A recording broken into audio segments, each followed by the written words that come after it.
The Tube of You suspends all revenues from any channel owned and operated by Russell Brand. A spokesperson said, if a creator's off-platform behavior harms our users, we take action.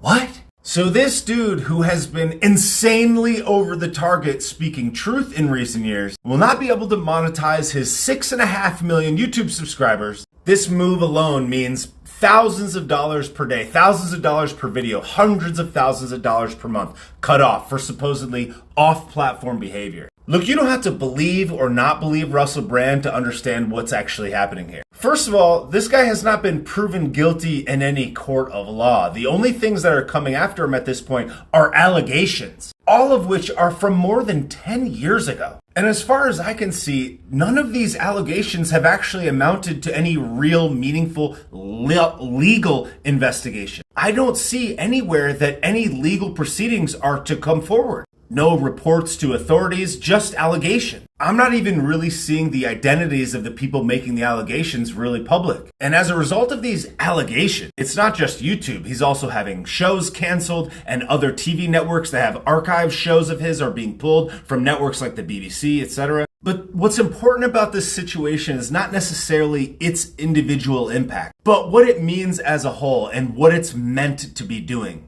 Somebody making allegations about a person from over 10 years ago and there being no legal proceeding about it or no proof that it even happened or didn't is supposedly enough for the largest video platform in the entire world to cut you off monetarily. And then all these other businesses, all these other shows and dates, etc., to cut you off from being able to earn money. All that's needed are allegations. But what this is it's a warning. It's a threat to anybody else who dare try to tell the truth or speak truth to power. It's not about Russell Brand. It's about the next person. Russell Brand, like so many people before him, is being made an example of because he's saying things that are actually making an impact, that threaten the people who are in control's ability to emotionally manipulate and control you for their own interests. An exact parallel to this is when they say things like, we didn't force you to take the juice. Nobody forced you to take the juice.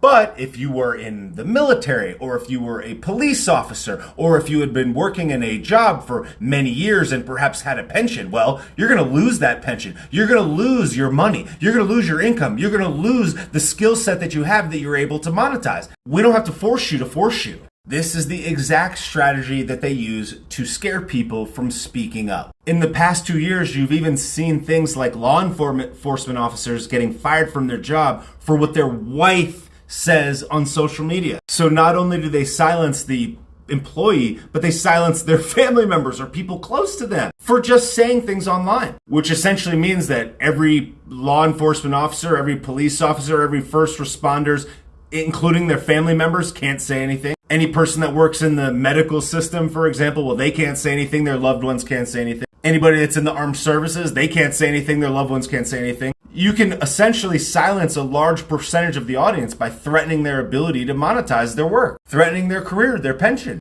And that's essentially what's exactly what's happening to Russell Brand. And you don't have to believe the allegations or disbelieve the allegations against him. All you have to see is that a decision maker at the Tube of You can say, you don't deserve to make money anymore. You didn't violate a specific policy of doing something on the platform. This is exactly how they exercise control. This is how they make an example of people that speak up. This is the fear box that they keep people in order to keep everyone silent.